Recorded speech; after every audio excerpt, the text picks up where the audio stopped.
Does wealth equate to happiness? Today's guest, scientist and co-inventor of the technology that made Lasik surgery possible, found that wealth did not equal happiness for him.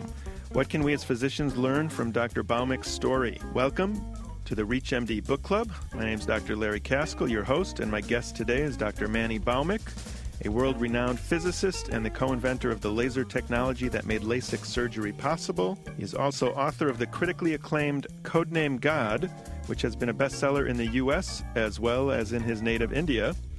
Dr. Bhaumik is the recipient of the prestigious Mahatma Gandhi Humanitarian Award for his contributions to science and humanity, and is now the creator and executive producer of a new animated series geared towards inspiring children's interest in science. Dr. Bhaumik, welcome to the show. Thank you very much for having me. Let's start, as the book starts, with a spiritual odyssey. You started out literally on a mud floor in India. Correct. And I came to this country with only $3 in my pocket and not knowing where I'm going to spend the night. Where did you get your English? Was it in India, or did you learn it when you came to America? Well, in India, we did learn the English, but that was the Queen's English, British English, so to speak, because when I first came, I had a very hard time understanding the American version of English because also the accent is different. But as you probably know or may not know, that English is actually second national language in India, but actually a de facto national language because southern Indian people do not know the first national language, which is Hindi. So if you really want to communicate with people throughout India, you have to know English. I mean, I'm talking about native Indians. Dr. Bhaumik, how did you get to spend time with Gandhi? And I know you actually had the opportunity to, or the privilege, as you say, to clean his toilet. And in your book, you say that even the lowliest of tasks, if performed with right attention and spirit, is sacred and further breaks down the barriers that separate us from one another. Well, that was one of the philosophy that Gandhi tried to instill in us. And what could be most disagreeable task than cleaning toilet? That is not a very pleasant task, but he made an example of it, that even if it is a lowly task, but if you do it knowing that it needs to be done and do it, what you have to do it pleasure, then you are actually doing the right thing. And I was a volunteer in his camp, so in fact, a few of us fought for this duty because we knew that it was in the top of his agenda to show that you were living the right way. So I was privileged to have that.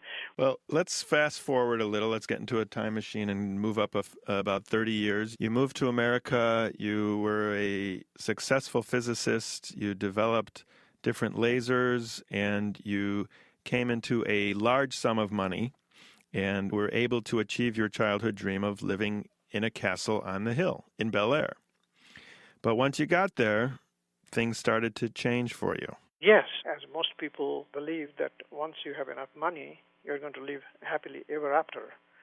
And as you mentioned, that I was fortunate to earn the money, and that is one of the good things about America, that if you have the willingness to work hard and have the ability to do it, then it doesn't matter whether you're born in a castle or born in a hut.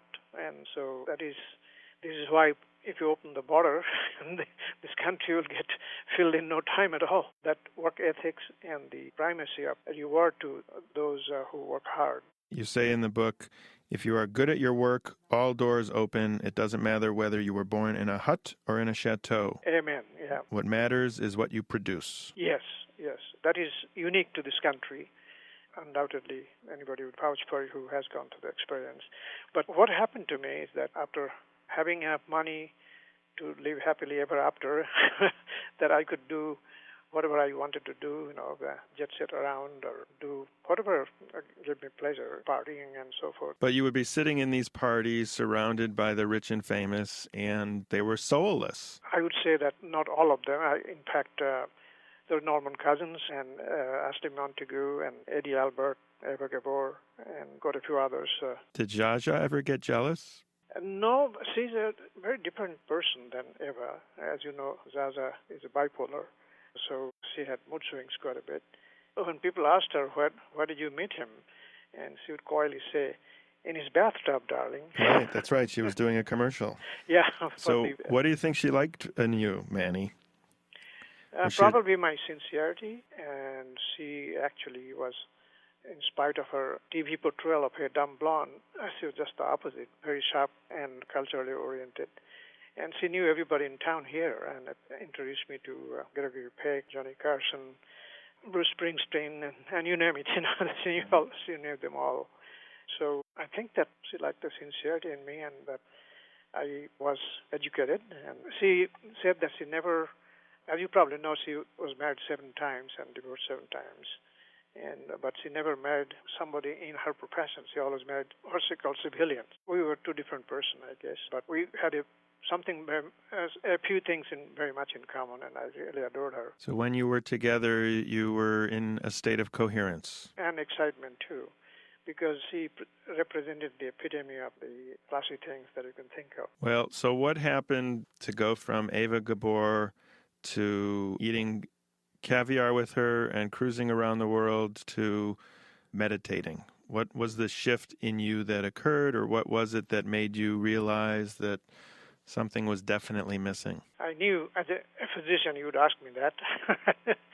Well, what happened is that the excitement became sort of a part of my life, and it was like going from one excitement to another, and it almost became a disease. I felt a compulsion to have excitement all the time, and so I thought, this is not what I thought would be good life is, where you were able to do whatever you wanted to do, financially, that is. So it was exciting, no doubt about that, but it was insatiable. One excitement needs bigger excitement to be satisfied. So it left a hole in my heart, so to speak. And I thought, so what is wrong? And then I probably remembered my younger days with Gandhi, and I thought what Gandhi would have said to this, And he, of course, was a highly spiritual man, but a unifier in a spiritual sense, because even though he was a practicing Hindu, he had a picture of Christ, and he wrote on it that he is our love. And every morning at 4 o'clock when he woke up, he led a prayer meeting which emphasized the unity of religious traditions. But the emphasis was on spirituality in general. And I thought maybe there is something to it. I ought to explore that. But then by the time I became a skeptical scientist, we don't take anybody's word for it. And so I had to delve deep into it. You had to discover it for yourself. And I know that he said to you that, he said, Manny, happiness is an inside job. It can never come from without. Very much so. I do believe that. And also, it is not something I'm making it up. Studies have been done in this country. As the gross national product of this country has gone up, the quotient of happiness has gone down. Now today, people's lives are full of stress, and as a cardiologist, you very well know that is the biggest killer. Stress gives rise to, or contributes heavily to cardiovascular disease. But this is why we need mental readjustment training. Isn't that why we have psychiatrists and Prozac? Prozac obviously has its usefulness, but also it has some side effect. But there are ways to get the same effect without having the side effect. And right now, the Buddhist type of mindful meditation is very popular. I know about 20 centers, including UCLA, where people are doing research on it, and with the neuroimaging, the brain mapping. And also there are different kinds of meditation. As you know, yoga has been very popular in this country, and with the same kind of goal to get rid of your stress. If you've just joined us, you're listening to the Clinicians Roundtable on ReachMD XM 157, the channel for medical professionals. I'm your host, Dr. Larry Kaskel, and I have the privilege of talking to Dr. Manny Bhaumik, a world-renowned physicist and co-inventor of the laser technology that made LASIK surgery possible. Manny, let me ask you a question. You have a 45-year-old radio host who's a physician, who has a nice house and a nice car and a nice family, and he happens to be a Jewish doctor, and he's looking for something more. Should he pursue through his own religion a way of meditation, or should he go through the Hindi school or the Buddhist school or the Zen school or the Sufi school? What would you recommend to that lost soul? The misunderstanding about yoga, meditation, or so-called mystic experiences is that they belong to religion, and mostly because it has been practiced traditionally under the aegis of some kind of a established religious order. Like you mentioned, the mindful meditation of the Buddhist and the Sufi of the Islam and Kabbalist of the Jewish tradition. But interestingly, they all describe the experience in so similar a term, and even though they're in different, coming from different religious tradition in different countries, different times, but they describe the experience exactly the same way, that their stress is melting away, they're feeling themselves in touch with themselves. And so I would say that probably the misconception that it has something to do with religion comes from the fact that tradition has been practiced under the religious tradition. But you do not have to be a religious person to do that. In fact, one of my neighbor who is a pilot, he has been practicing meditation for 30 years because he said it gives him a laser-sharp focus when he was flying, and that's why he does it. He has no other motivation. Well, in the book, you mentioned that meditation is not a matter of striving, but of setting the stage for the mind to return to its most coherent, natural, and least excited state, to basically get out of the way and let God be God in you. Maybe if we got rid of the word God, people would be more likely to try meditation. Yes, I think you hit it right on the head of the nail. Meditation, as I said, these 20 centers around the world that are being studied by neuropsychiatrists do not have any religious connotation, even though some of the practice is historically dubbed like mindful meditation or what have you. But they're looking at it strictly from non-religious point of view. Manny, are you happy yet? I'm happier. Nobody's ever fully happy because, as you know, what makes you happy today may not make you happy 10 years from now. So how would you describe happiness? Is it moments in time strung together? How would you describe happiness using quantum physics to explain it? I think it is a state of mind when you feel all together and everything seems natural and you feel blissful. Happiness is, in fact, when people are in this state, their serotonin level is high. You can analyze their urine and find that the serotonin level has gone up. And just the opposite happens when you're too much stressed out and have anxiety. Your cortisol level has gone up.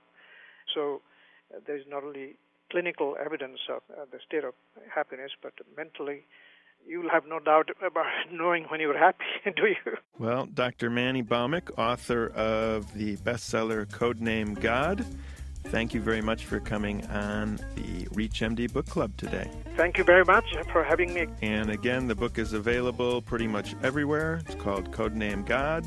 I'd like to thank you for listening to ReachMD Book Club today. I'm your host, Dr. Larry Kaskel. If you tune into our website, reachmd.com, you can download any of the podcasts available in our library, and thank you for listening.